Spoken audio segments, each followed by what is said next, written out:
하나님의 말씀은 빌립보서 1장 22절에서 24절 말씀입니다.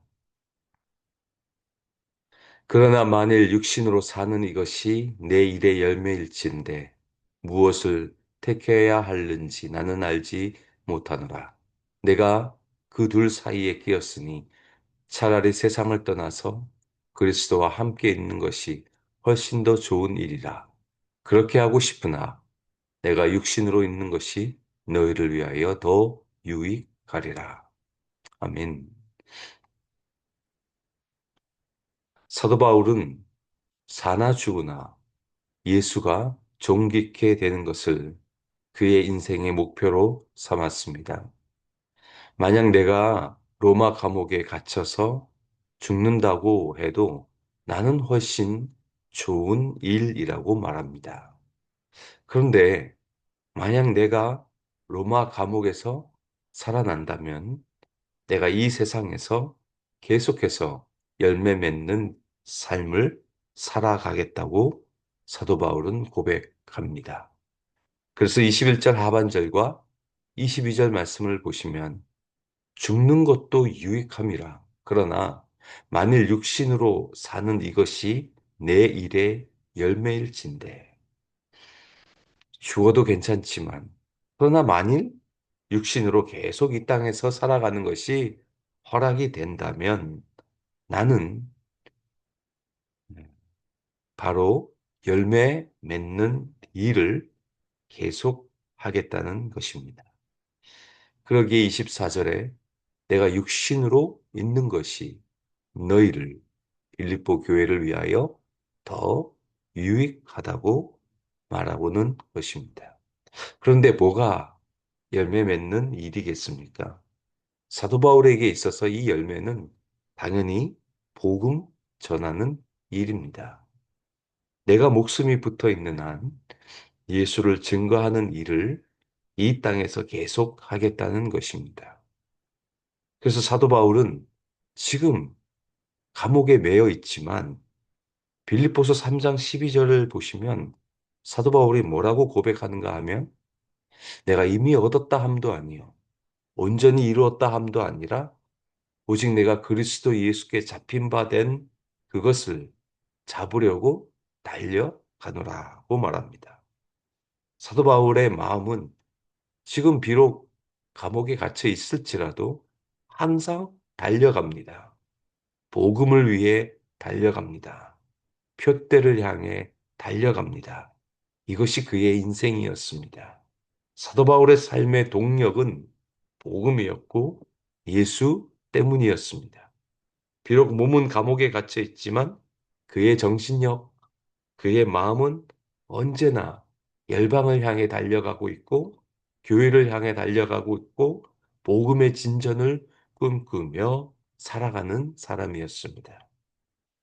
여러분 아시겠지만 사도 바울은 로마 감옥에서 풀려납니다. 그럼 좀 쉬면 안 되겠습니까? 잠시 사역을 멈춰도 누가 뭐라 하겠습니까? 그런데 그는 계속해서 달려갑니다.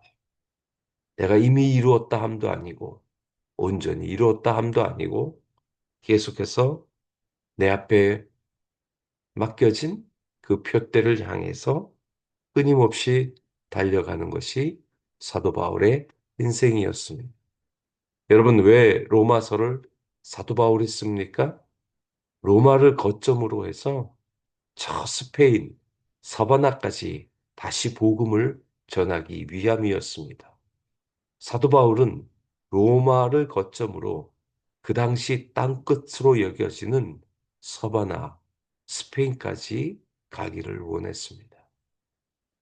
우리 크리스찬의 인생은 원래 열방을 품고 살아가는 사람들입니다. 한 곳에 머물러 있는 인생이 아닙니다. 열방을 꿈꾸며 복음을 위해 전 세계를 가슴에 품고 살아가는 사람들이 원래 크리스찬입니다. 사도 바울 보십시오. 비록 감옥에 있지만 마음은 전 세계를 향해 달려갔고 그는 전 세계를 향해 복음을 외치고 열방을 품고 달려갔던 사람입니다.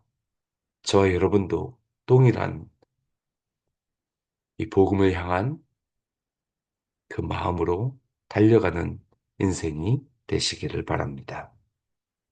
사도 바울은 이렇게 말한 다음 마음의 갈등을 표현합니다.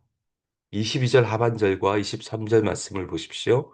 무엇을 택해야 하는지 나는 알지 못하노라. 내가 그 둘 사이에 끼었으니 차라리 세상을 떠나서 그리스도와 함께 있는 것이 훨씬 더 좋은 일이라. 사도 바울은 만약 내가 로마 감옥에서 풀려나지 못해 죽는다 해도 나는 그 일이 훨씬 좋다는 것입니다. 왜요? 그리스도와 함께 있게 되기 때문에 훨씬 좋다고 말합니다. 분명히 사도 바울은 천국을 믿고 있었습니다. 분명히 이 세상이 전부가 아님을 알고 있습니다. 내가 죽으면 죽는 것도 유익한데 그것은 예수님과 함께 있기에 훨씬 더 좋은 일이라고 말합니다. 그러니 사도 바울이 죽음을 두려워하지 않습니다. 왜요? 부활이 있음을 믿었기 때문입니다. 저 천국이 있음을 믿었기 때문입니다. 그래서 빌립보서 3장 10절 11절 말씀을 보시면 내가 그리스도와 그 부활의 권능과 그 고난에 참여함을 알고자 하여 그의 죽으심을 본받아 어떻게 해서든지 죽은 자 가운데서 부활에 이르려 하노니 그의 죽으심을 본받아 어떻게 해서든지 부활에 이루고자 한다고 말합니다. 여러분 이게 얼마나 강력한 믿음인지 모릅니다. 예수님이 죽으셨기에 부활하신 것처럼 사도 바울 본인도 예수의 죽음을 본받고 어떻게 해서든지 부활에 이루고자 한다고 말합니다. 이런 사도 바울을 누가 이길 수 있겠습니까? 죽음을 본받아 부활에 이루고자 하는 삶을 이 땅에서 살아가니 누가 바울을 이길 수 있겠습니까?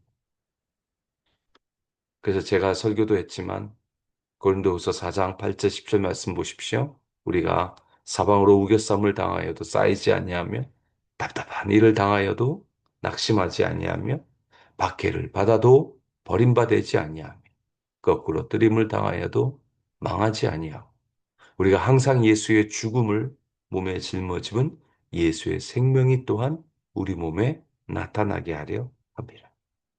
여러분 특별히 마지막 절 보십시오. 우리가 항상 예수의 죽음을 몸에 짊어지고 산다고 말합니다. 왜요? 죽음을 몸에 짊어지는 것은 예수의 생명, 부활이 우리의 몸에 나타나기 때문이라고 말합니다. 여러분 죽음을 무서워하지 않고 살아가는 자, 이미 부활을 경험하고 살아가는 자인 줄로 믿습니다.